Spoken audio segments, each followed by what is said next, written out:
गुरु प्यारी गुरु सवारी साध संगत जीओ, आओ पहला फतेह की सांझ पाईए। वाहिगुरू जी का खालसा, वाहिगुरू जी की फतेह। गुरु प्यारी साध संगत जीओ,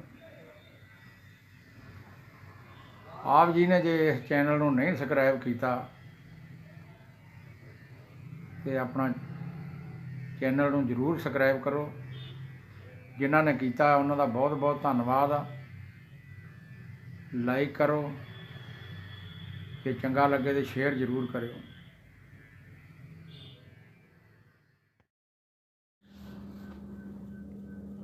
गुरु प्यारे साध संगत जीओ, एक टिकाणा है हेमकुंट पर्वत। हेमकुंट सप्त सरिंग, इनू सत सरिंग भी कहते हैं।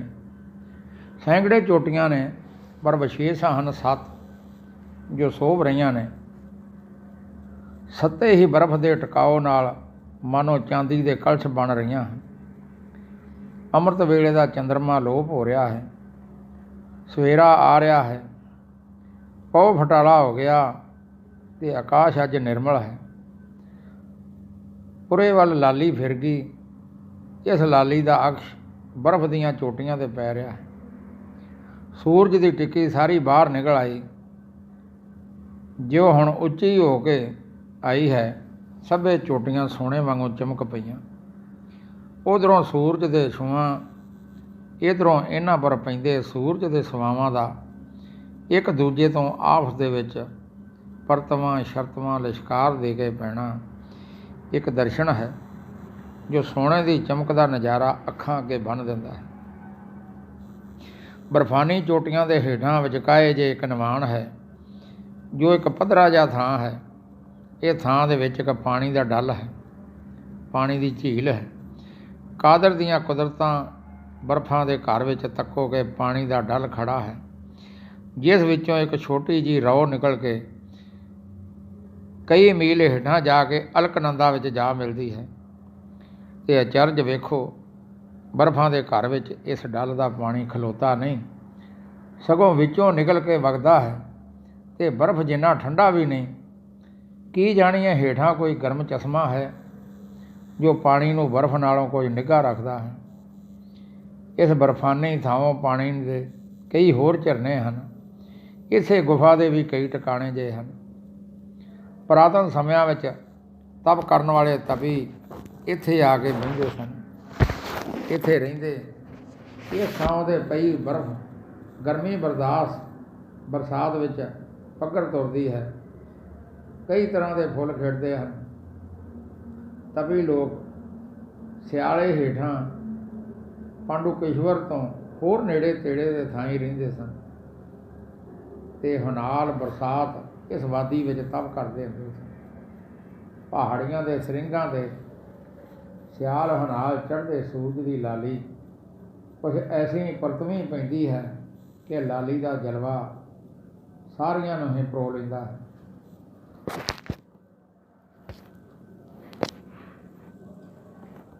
जद असीं सूरज चढ़े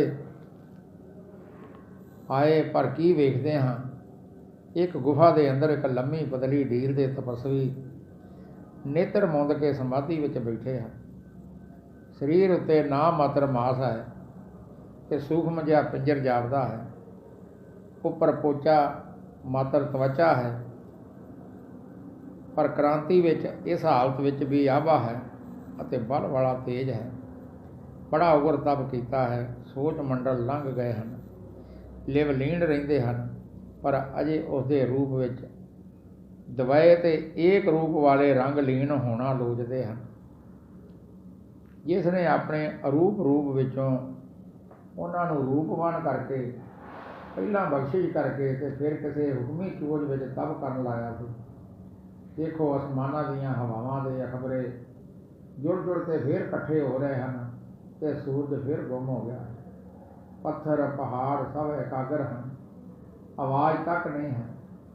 उधर तपस्वी जी की सुरत चली जे, ज्यों जल में जल आए खटाना, त्यों जो ती संग जोत समाना। ਰਸ ਰੰਗ ਦੇ ਦੇਸ ਸੁਰਤ ਗਈ, ਆਨੰਦ ਘਰ ਪਹੁੰਚੀ, ਅੰਤ ਤੇ ਅਨੰਤ ਦੀ ਸਰਹੱਦ ਤੇ ਅਪੜੀ। ਅੱਗੇ ਕਈ ਵਾਰ ਅਪੜੀ ਸੀ, ਪਰ ਅੱਜ ਅਨੰਤ ਵਿੱਚੋਂ ਕੋਈ ਹਲਾਰਾ ਵੱਜਾ, ਐਸਾ ਵੱਜਾ ਕਿ ਅੰਤ ਦੀ ਅਣੀ ਤੋਂ ਖਿੱਚ ਕੇ ਅਨੰਤ ਵਿੱਚ ਲੈ ਗਿਆ। ਹੁਣ ਕੋਈ ਕੀ ਥਹੁ ਦੱਸੇ, ਅਨੰਤ ਦਾ ਥਹੁ ਅੰਤ ਵਾਲੀ ਜੀਵ ਨਾਲ ਦੱਸਣਾ, ਤੇ ਅੰਤ ਵਾਲੇ ਕੰਨਾਂ ਨਾਲ ਸੁਣਨਾ, ਤੇ ਅੰਤ ਵਾਲੇ ਮਨ ਨਾਲ ਸਮਝਣਾ ਕਰੜਾ ਸਾਰ ਹੈ। ਪਰ ਸਾਡੀ ਸਮਝ ਗੋਚਰਾ ਉਸ ਦਸ਼ਾ ਦਾ ਵਰਣਨ ਇਸ ਤਰ੍ਹਾਂ ਹੀ ਹੋ ਸਕਦਾ ਹੈ। ਜਾਣ ਵਾਲੇ ਮਹਾਂਪੁਰਖ ਜੀ ਨੂੰ ਇਹ ਤਜਰਬਾ ਹੋਇਆ ਕਿ ਅਨੰਤ ਕੋਈ ਨਿਰਜੀਵ ਤੇ ਜੜ ਬੇਅੰਤਤਾਈ ਨਹੀਂ, ਪਰ ਸਵੈਭੰ ਸੁੱਤੇ ਪ੍ਰਕਾਸ਼ ਚੇਤਨਤਾ ਹੈ। ਉਹ ਅਨੰਤ ਕੋਈ ਜਿੰਦ ਰਹਿਤ ਨਾ ਮੁੱਕਣ ਵਾਲਾ ਸਮਾਂ ਨਹੀਂ, ਪਰ ਚੇਤਨ ਵਜੂਦ ਵਾਲਾ, ਹੋਂਦ ਵਾਲਾ, ਮੂਰਤ ਅਮੂਰਤ ਅਕਾਲ ਮੂਰਤ ਹੈ। ਉਹ ਅਨੰਤ ਕੋਈ ਇੱਕ ਰਸ ਰਹਿਣ ਵਾਲੀ ਮੁਰਦਾ ਤੱਤਾਂ ਦੀ ਦਸ਼ਾ ਜਾਂ ਅਦਸ਼ਾ ਨਹੀਂ, ਪਰ ਅਜੂਨੀ ਅਨਾਦ ਅਨੰਤ ਚੇਤਨ ਸਰੂਪਤਾ ਤੇ ਆਨੰਦ ਸਰੂਪਤਾ ਹੈ। ਪਰ ਇਉਂ ਨਾ ਜਿਉਂ ਅਸੀਂ ਸਮਝਦੇ ਹਾਂ, ਇਉਂ ਜਿਉਂ ਅਸੀਂ ਨਹੀਂ ਸਮਝਦੇ, ਪਰ ਅਨੰਤ ਆਪ ਸਮਝਦਾ ਹੈ। ਨਿਰਵਿਕਾਰ ਇੱਕ ਰਸ, ਉਸ ਵਿੱਚ ਗਈ ਸੁਰਤ ਨੂੰ ਮਾਨੋ ਅਚੰਭਾ ਹੋ ਰਿਹਾ ਹੈ ਕਿ ਪਾਰ ਬ੍ਰਹਮ ਪੂਰਨ ਬ੍ਰਹਮ ਵਿੱਚ ਉਸ ਦੀ ਹੋਂਦ, ਉਸ ਦੀ ਗਿਆਤ, ਉਸ ਦੇ ਆਨੰਦ ਤੇ ਪ੍ਰੇਮ ਤੋਂ ਸਿਵਾ ਕੁਝ ਹੋਰ ਖੇਡ ਵੀ ਵਸਦੀ ਹੈ, ਜਿਸ ਨਾਲ ਉਹ ਅਕਰੈ ਦਾ ਅਕਰੈ ਹੈ, ਪਰ ਫਿਰ ਸਰਬ ਕਿਰਿਆ ਉਸ ਤੋਂ ਹੈ। ਹਾਂ, ਨਿਰੰਗ ਹੈ, ਪਰ ਸਹੰਸਰ ਨੈਣਾ ਵਾਲਾ ਚੋਜੀ ਹੋ ਕੇ ਸਾਰੇ ਨੈਣਾ ਦੀ ਜੋਤ ਉਹ ਆਪ ਹੈ। ਅਲੇਪ ਹੈ, ਪਰ ਸਾਰਾ ਆਡੰਬਰ ਉਸ ਤੋਂ ਹੈ ਤੇ ਉਸ ਦੇ ਵਿੱਚ ਹੈ। ਆਪ ਦੇਖਦੇ ਹਨ ਕਿ ਅਨੰਤ ਵਿੱਚ ਇਹ ਕ੍ਰਿਸ਼ਮਾ ਹੈ, ਪਰ ਫਿਰ ਅਨੰਤ ਹੀ ਅਨੰਤ ਹੈ। ਉਹ ਅਨੰਤ ਅੰਤ ਵਿੱਚ ਨਹੀਂ ਆਉਂਦਾ। ਉਸ ਦੇ ਕਰਨੇ ਦੇ ਵਿਚਾਰ ਵਿੱਚ ਵੀ ਅਨੰਤਾਈ ਦੀ ਇੱਕ ਗਤੀ ਹੈ। ਕੋਈ ਕ੍ਰਿਸ਼ਮਾ ਹਨ ਜੋ ਸਾਡੇ ਵਿਚਾਰ ਤੋਂ ਪਰੇ ਹਨ। ਇਸ ਕ੍ਰਿਸ਼ਮੇ ਦਾ ਨਾਮ ਹੁਕਮ ਹੈ। ਉਸ ਵੇਲੇ ਪ੍ਰਤਾਪ ਜੋਤੀ ਜੀ ਨੂੰ ਮਾਨੋ ਇਹ ਖਿਆਲ ਆਇਆ ਕਿ ਧਰਤੀ ਦੇ ਦਾਨੇ ਅਨੰਤ ਦੀ ਹੱਦਬੰਦੀ ਕਿਸ ਤਰ੍ਹਾਂ ਕਰਦੇ ਸਨ। ਆਪ ਹੱਦ ਵਾਲੇ ਹੋ ਕੇ ਬੇਹੱਦ ਦੇ ਕਰਨੇ ਤੇ ਵਿਚਾਰਾਂ ਨੂੰ ਆਪਣੇ ਕਰਨੇ ਤੇ ਵਿਚਾਰਾਂ ਦੇ ਤੁੱਲ ਕਿਸ ਤਰ੍ਹਾਂ ਮਿਸਲਿਆ ਕਰਦੇ ਹਨ। ਇਹ ਜੋ ਆਪ ਅਨੰਤ ਹੈ, ਇਸ ਦੇ ਕਰਨੇ ਤੇ ਵਿਚਾਰ ਵੀ ਅਨੰਤ ਹੈ। ਜਿਸ ਤਰ੍ਹਾਂ ਇਸ ਨੂੰ ਸਮਝਣਾ ਤੇ ਕਹਿਣਾ ਅਸੰਭਵ ਹੈ, ਇਸ ਤਰ੍ਹਾਂ ਇਸ ਦੇ ਕਰਨੇ ਦੇ ਵਿਚਾਰਾਂ ਨੂੰ ਕਹਿਣਾ ਤੇ ਸਮਝਣਾ ਅਸੰਭਵ ਹੈ। ਜੇ ਧਰਤੀ ਦੇ ਦਾਣੇ ਨੇੜੇ ਹੋ ਕੇ ਤੱਕਣ ਤਾਂ ਉੱਥੇ ਵੀ ਤਾਂ ਸਮੁੰਦਰ ਇੱਕ ਜਲ ਸਰੂਪ ਹੈ, ਪਰ ਉਸ ਸਮੁੰਦਰ ਵਿੱਚ ਵੀ ਧਰਤੀ ਵਾਂਗ ਦਰਿਆ ਚੱਲਦੇ ਹਨ। ਉਸ ਇੱਕੋ ਸਮੁੰਦਰ ਵਿੱਚ ਜੋ ਸਿਰ ਤੋਂ ਪੈਰਾਂ ਤੱਕ ਹੀ ਜਲ ਹੈ, ਉਸ ਵਿੱਚ ਅਨੇਕ ਤਰ੍ਹਾਂ ਦੇ ਰੌ ਚੱਲਦੇ ਹਨ। ਫਿਰ ਸਭ ਸਮੁੰਦਰ ਰੂਪ ਹੈ। ਇਸੇ ਤਰ੍ਹਾਂ ਇਸ ਅਨੰਤ ਵਿੱਚ ਸਰਬ ਅਨੰਤ ਹੀ ਅਨੰਤ ਹੈ। ਪਰ ਦੇਖੋ, ਵਿੱਚ ਇੱਕ ਖੇਡ ਹੁਕਮ ਹੈ, ਪਰ ਉਹ ਵੀ ਅਨੰਤ ਹੀ ਹੈ। ਆਪ ਸੱਚ ਹੈ ਤੇ ਆਪ ਦੇ ਕਰਨੇ ਦੇ ਵਿਚਾਰ ਵੀ ਸਤ ਸਰੂਪ ਹਨ। ਸਰੂਪ ਤੇ ਹੁਕਮ ਦੋਵੇਂ ਅਕਥ ਹਨ। ਇਸ ਅਚੰਭੇ ਤੋਂ ਮਗਰੋਂ ਆਪ ਵੇਖਦੇ ਹਨ ਕਿ ਇਹ ਹੁਕਮ ਕਹਿ ਰਿਹਾ ਹੈ ਕਿ ਤੂੰ ਮਾਤ ਲੋਕ ਵਿੱਚ ਜਾ ਔਰ ਉੱਥੇ ਜਾ ਕੇ ਚੜ੍ਹਦੀ ਕਲਾ ਦਾ ਬੰਦਾ ਸਿਰੇ ਚਾੜ। ਆਪ ਹੋ ਕੇ ਦੱਸ ਕੇ ਸਿਖਾ ਕੇ ਮੁਕੰਮਲ ਕਰ ਖਾਲਸਾ, ਜੋ ਚੜ੍ਹਦੀ ਕਲਾ ਦੇ ਆਦਰਸ਼ ਦਾ ਨਮੂਨਾ ਹੋਵੇ। ਜੋ ਮੈਂ ਇਨਸਾਨ ਨੂੰ ਬਣਾਇਆ ਸੀ, ਧਰਤੀ ਦਾ ਸਰਦਾਰ, ਸੋ ਝਵੀ ਖਾ ਰਿਹਾ ਹੈ। ਤੂੰ ਨਮੂਨਾ ਹੋ ਕੇ ਦੱਸ, ਗੁਰੂ ਹੋ ਕੇ ਸਿਖਾ, ਪਿਤਾ ਹੋ ਕੇ ਆਪਣੇ ਬਲ ਤੇ ਪਿਆਰ ਨਾਲ ਪਾਲ, ਤਾਂ ਜੋ ਧਰਤੀ ਸੁਖੀ ਹੋਵੇ। ਇਹ ਹੁਕਮ ਪਾ ਕੇ ਮਾਨੋ ਆਪ ਘਬਰਾਏ। ਜਨਮਾਂ ਤਪ ਕਰਕੇ ਮਹਾਂਕਾਲ ਅਕਾਲ ਦੀਆਂ ਆਰਾਧਨਾ ਕਰਕੇ ਅੱਜ ਅਕਾਲ ਆਦੇਸ਼ ਅਨੰਤ ਪੂਰਨ ਵਿੱਚ ਵਾਸਾ ਮਿਲਿਆ ਸੀ। ਪਰ ਅੱਜ ਅਕਾਲ ਅਨੰਤ ਵਿੱਚੋਂ ਹੁਕਮ ਦਾ ਕ੍ਰਿਸ਼ਮਾ ਆਖਦਾ ਹੈ, ਮਾਤ ਲੋਕ ਜਾਓ ਤੇ ਕੰਮ ਕਰੋ, ਕਿ ਆਦਰਸ਼ਕ ਬੰਦੇ ਪੈਦਾ ਕਰੋ। ਜਿਹਦੇ ਪੈਦਾ ਕਰਨ ਵਿੱਚ ਬੜੇ ਲੋਕ ਹੋ ਮੁੜੇ, ਉਹ ਮੈਂ ਕਰਾਂ, ਪਰ ਮੈਂ ਕਿਸ ਤਰ੍ਹਾਂ ਕਰਾਂ? ਪਰ ਹੁਕਮ ਉਲਟਣਾ ਵੀ ਪ੍ਰੇਮ ਨਹੀਂ, ਧਰਮ ਨਹੀਂ, ਸੰਭਵ ਨਹੀਂ, ਤਾਂ ਤੇ ਇੱਥੋਂ ਹੀ ਇਹ ਮੰਗ ਲੜੀਏ। ਸੋ ਆਪ ਜੀ ਨੇ ਅਰਜ਼ ਕੀਤੀ, ਹੇ ਅਨੰਤ, ਆਪ ਦਾ ਹੁਕਮ ਜਗਤ ਵਿੱਚ ਵਜਾ ਲਿਆਉਣ ਵਾਲਾ ਕੌਣ ਹਾਂ ਮੈਂ? ਜੇ ਤੂੰ ਮੇਰੀ ਮੈਂ ਵਿੱਚ ਉੱਥੇ ਚੱਲ ਕੇ ਵਸੇ, ਜੇ ਇਹ ਮਿਲਾਪ ਜੋ ਅੱਜ ਹੋਇਆ ਹੈ ਨਾ ਖੁੱਸੇ, ਮੈਂ ਵਿੱਚ ਤੂੰ ਤੇ ਤੂੰ ਵਿੱਚ ਮੈਂ ਰਹੇ, ਅਨੰਤ ਜਿਸ ਵਿੱਚ ਮੇਰੀ ਇਸ ਵੇਲੇ ਗਮਤਾ ਹੈ, ਮੇਰੇ ਵਿੱਚ ਰਹੇ, ਜੁਦਾਈ ਨਾ ਪਵੇ, ਤੇ ਇਹ ਅਨੰਤ ਮੇਰੇ ਹਰ ਹਾਲ ਸਹਾਈ ਹੋਵੇ, ਤਾਂ ਹੁਕਮ ਦੀ ਕਮਾਈ ਵਿੱਚ ਤਬੀ ਤਿਆਰ ਹੈ। ਹੁਕਮੀ ਨੇ ਪ੍ਰਕਾਸ਼ ਕੀਤਾ, ਮੈਂ ਤੇਰੇ ਵਿੱਚ, ਤੂੰ ਮੇਰੇ ਵਿੱਚ, ਪਰਸਪਰ ਇਹ ਮੇਲ, ਇਹ ਏਕਤਾ ਸਦਾ ਸਥਿਰ ਹੈ, ਕਦੇ ਟੁੱਟ ਨਹੀਂ ਸਕਦੀ। ਜਗਤ ਵਿੱਚ ਮੈਂ ਤੇਰਾ ਸਹਾਈ, ਜਿਸ ਤਰ੍ਹਾਂ ਪਿਤਾ ਉੱਥੇ ਪੁੱਤਰ ਦਾ ਸਹਾਈ ਹੈ, ਇਸੇ ਤਰ੍ਹਾਂ ਮੈਂ ਤੇਰਾ ਸਹਾਈ ਹੋਵਾਂਗਾ। ਹਾਂ, ਤੇਰੇ ਕਰਮ ਮੇਰੇ ਤੇਰੇ ਵਿੱਚ ਪਵਿੱਤਰਤਾ, ਮੇਰੀ ਤੈਨੂੰ ਲੇਪ ਛੇਪ ਨਹੀਂ ਲੱਗੇਗਾ। ਤੂੰ ਪੁੱਤਰ, ਮੈਂ ਪਿਤਾ ਹੋਵਾਂਗਾ। ਹੁਣ ਦੁਪਹਿਰ ਹੋ ਆਈ, ਬਰਫਾਨੀ ਹੇਮਕੁੰਡ ਦੀਆਂ ਚੋਟੀਆਂ ਉੱਪਰ ਸੂਰਜ ਨਿੱਘੀਆਂ ਨਿੱਘੀਆਂ ਕਿਰਨਾਂ ਅਜੇ ਭੇਜ ਰਿਹਾ ਸੀ ਕਿ ਤਪਸਵੀ ਜੀ ਦੇ ਨੈਣ ਖੁੱਲ੍ਹੇ। ਬਿਸਮਾਦ ਹੈ, ਅਦਭੁਤ ਹੈ, ਪਰਮ ਅਦਭੁਤ ਹੈ। ਰਸ ਭਰੇ ਨੈਣਾਂ ਦੇ ਛੱਪਰ ਖੋਲ੍ਹਦੇ ਹਨ, ਡਿੱਗਦੇ ਹਨ, ਕਦੇ ਉਸ ਅਨੰਤ ਦੇ ਝਲਕੇ ਦੇ ਹਲਾਰੇ ਵੱਜਦੇ ਹਨ, ਕਦੇ ਬਾਹਰ ਦੇਖਦੇ ਨਜ਼ਾਰੇ ਦਾ ਵਿਸਮਾਦ ਤੇ ਸਿਫਤ ਸਲਾਹ ਦਾ ਝਰਨਾਟਾ ਛਿੜਦਾ ਹੈ, ਕਦੇ ਚੁੱਪ ਅਡੋਲਤਾ ਦਾ ਇੱਕ ਸੁਖਦਾਈ ਲਹਿਰਾ ਛਾਉਂਦਾ ਹੈ। ਤੇ ਹੁਣ ਕਿਸੇ ਵੇਲੇ ਠੰਡੀ ਸੀ ਤੇ ਨਿੱਕੀ ਜਿਹੀ ਰੁਮ ਘਰੀ ਪਾਉਣ ਦਾ ਸ਼ੀਤਲਤਾ ਲਾ ਦੇਣ ਵਾਲਾ ਝੋਕਾ ਜਿਹਾ ਵੀ ਸਰੀਰ ਨੂੰ ਭਾਲਦਾ ਹੈ। ਘੰਟਾ ਕੁ ਭਰ ਕੇ ਇਸ ਤਰ੍ਹਾਂ ਦੇ ਰੰਗ ਵਿੱਚ ਰਹਿ ਕੇ ਆਪ ਉੱਠੇ। ਹੁਕਮ ਦਾ ਨਕਸ਼ਾ ਅੱਖਾਂ ਅੱਗੇ ਹੈ। ਮਹਾਂਕਾਲ ਅਕਾਲ ਦੇ ਉਗਰ ਤਪਾਂ ਦੇ ਮਗਰੋਂ ਅਨੰਤ ਦੀ ਪ੍ਰਾਪਤੀ ਤੇ ਅਨੰਤ ਵਿੱਚ ਵਿਸ਼ਰਾਮ ਦਾ ਸੰਕਲਪ ਸੀ। ਪਰ ਹੁਕਮ, ਹਾਂ ਹੁਕਮ ਆਖਦਾ ਹੈ, ਹੇਮਕੁੰਡ ਦੀ ਇਕਾਂਤ ਵੀ ਨਹੀਂ, ਮਾਤ ਲੋਕ ਦੇ ਵੀ ਔਖੇ ਥਾਂ ਜਾ ਕੇ ਕੰਮ ਕਰੋ। ਨਮੂਨੇ ਦਾ ਮਰਦ ਬਣਾਓ ਜੋ ਸੁਖਦਾਤਾ ਹੋਵੇ। ਜੀਓ ਤੱਕੀਏ ਤਾਂ ਸਹੀ, ਮਾਤ ਲੋਕ ਵਿੱਚ ਕੀ ਹੈ ਤੇ ਕਿੱਥੇ ਜਾਣਾ ਹੈ। ਤਦ ਆਪ ਨੇ ਨਜ਼ਰ ਪਾਈ, ਕੀ ਦੇਖਦੇ ਹਨ ਕਿ ਹਿੰਦੁਸਤਾਨ ਹੈ, ਔਰੰਗਜ਼ੇਬ ਦਾ ਤਖਤ ਹੈ। ਪ੍ਰਜਾ ਹਿੰਦੂ ਮੁਸਲਮਾਨ ਅਨੇਕ ਮਤਾਂ ਤਰ੍ਹਾਂ ਦੀ ਹੈ। ਅੰਧਕਾਰ ਛਾ ਰਿਹਾ ਹੈ, ਆਮ ਵਿਦਿਆ ਦੇ ਦਰਵਾਜ਼ੇ ਬੰਦ ਹਨ। ਹਿੰਦੂਆਂ ਵਿੱਚ ਡਰ, ਵਹਿਮ, ਕਾਇਰਤਾ ਛਾ ਰਹੀ ਹੈ। ਮੁਸਲਮਾਨਾਂ ਵਿੱਚ ਧੱਕਾ, ਅਵਿਦਿਆ, ਭਰਮ, ਜ਼ੋਰ ਜ਼ੁਲਮ ਵਰਤ ਰਿਹਾ ਹੈ। ਦੀਨਦਾਰਾਂ ਦੇ ਪੰਡਤਾਂ ਵਿੱਚ ਝਗੜੇ, ਖਹਿ ਮਰਨਾ ਜ਼ੋਰਾਂ ਪਰ ਹੈ। ਸ੍ਰਿਸ਼ਟੀ ਕਮਜ਼ੋਰ ਤੇ ਨਤਾਣੀ ਹੈ, ਪਰ ਪ੍ਰਜਾ ਦੁਖੀ ਹੈ, ਅਤ ਦੁਖੀ ਹੈ।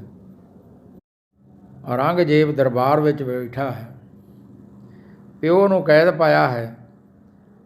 ਵੱਡੇ ਭਰਾ ਦਾਰਾ ਦਾ ਸਿਰ ਵੱਢ ਕੇ ਪੇਸ਼ ਹੁੰਦਾ ਹੈ, ਹੁਕਮ ਦਿੰਦਾ ਹੈ, ਖੂਬ ਮੂੰਹ ਧੋ ਕੇ ਸਾਫ਼ ਕਰੋ, ਤੇ ਫਿਰ ਪਛਾਣਦਾ ਹੈ ਕਿ ਹਾਂ ਠੀਕ ਦਾਰਾ ਹੀ ਹੈ।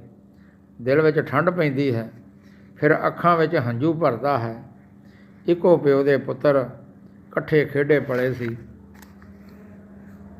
ਵਾਹ ਪਾਤਸ਼ਾਹੀ, ਇੱਕ ਭਰਾ ਕਾਤਲ ਤੇ ਇੱਕ ਮਕਤੂਲ। ਇੱਕ ਭਰਾ ਤਖਤ ਬੈਠੇ ਦੇ ਸਾਹਮਣੇ ਦੂਜੇ ਭਰਾ ਦਾ ਸਿਰ ਤਾਸ਼ ਵਿੱਚ ਪਿਆ ਹੈ। ਰਾਜ ਪਿਆਰੇ ਰਾਜਿਆਂ ਵੀਰ ਦੁਪਰਿਆਰੇ। ਹਾਂਜੀ, ਔਰੰਗਜ਼ੇਬ ਨੇ ਫਤਿਹ ਪਾ ਲਈ, ਸਾਰੇ ਜੇਰ ਕਰ ਲਏ, ਆਪਣੇ ਥੱਲੇ ਕਰ ਲਏ, ਪਾਤਸ਼ਾਹ ਹੋ ਗਿਆ। ਸ਼ੁਕਰਾਨੇ ਵਿੱਚ ਦਿੱਲੀ ਦੀ ਮਸਜਿਦ ਬਣੀ ਹੈ। ਜੀ ਹਾਂ, ਮਜ਼ਹਬ ਦਾ ਚੋਗਾ ਆਪਣੇ ਦਿਲ ਦੇ ਔਰ ਖਲਕਤ ਦੇ ਵਿਚਕਾਰ ਤਾਣ ਰਿਹਾ ਹੈ।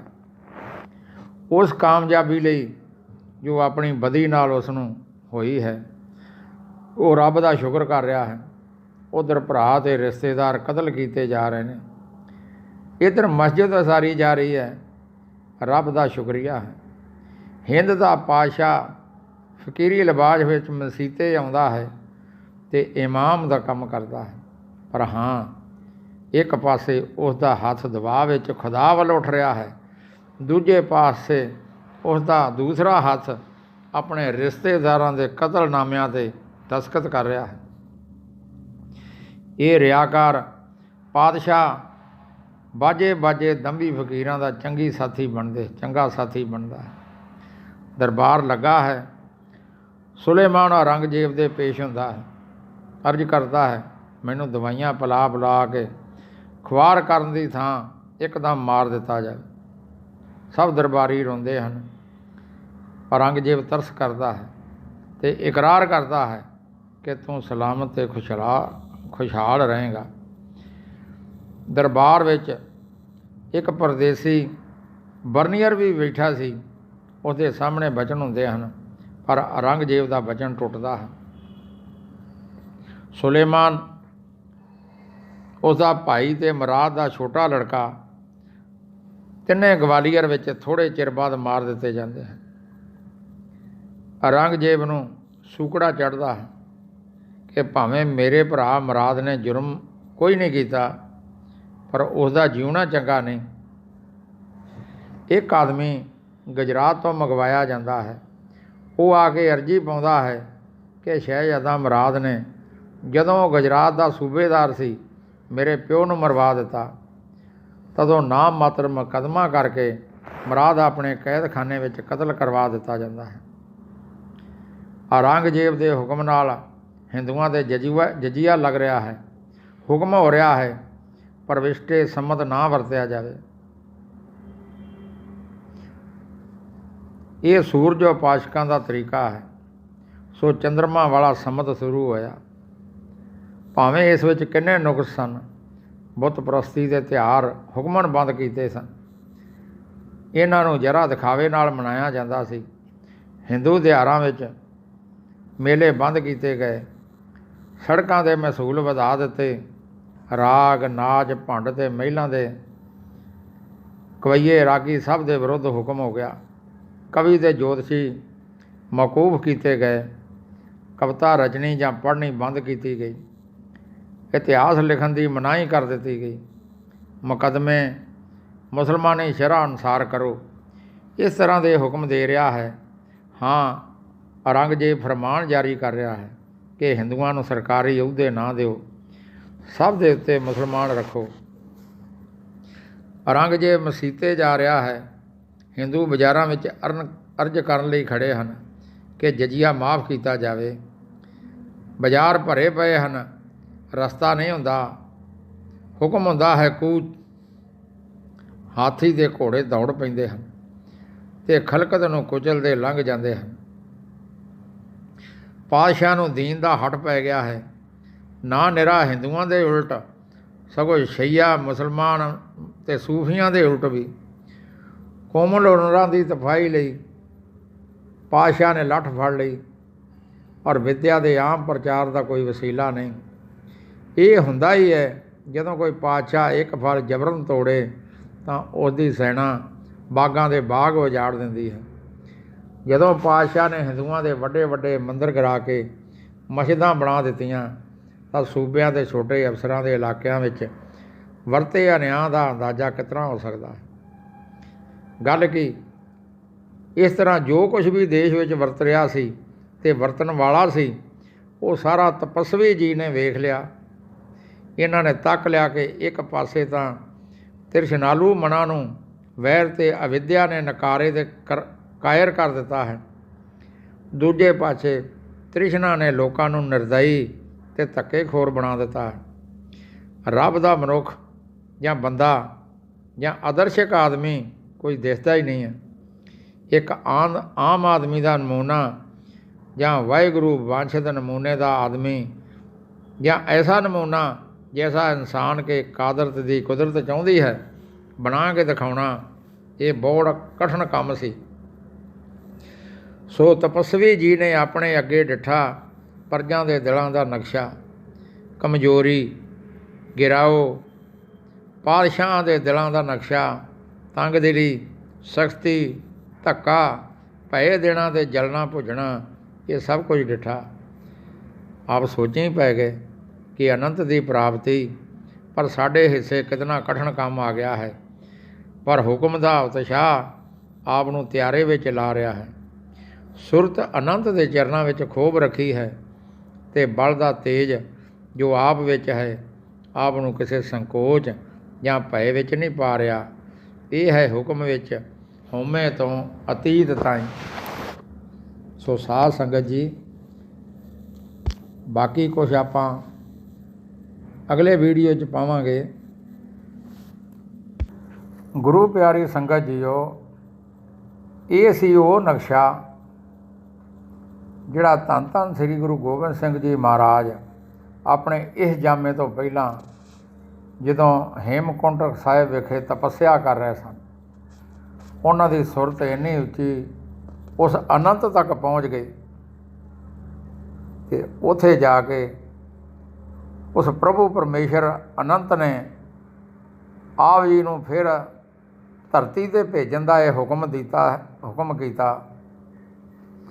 ਇਹ ਸਾਰਾ ਆਪਾਂ 2-3 ਵੀਡੀਓ ਦੇ ਵਿੱਚ ਆਪ ਜੀ ਨਾਲ ਸਾਂਝਾ ਕਰਾਂਗੇ।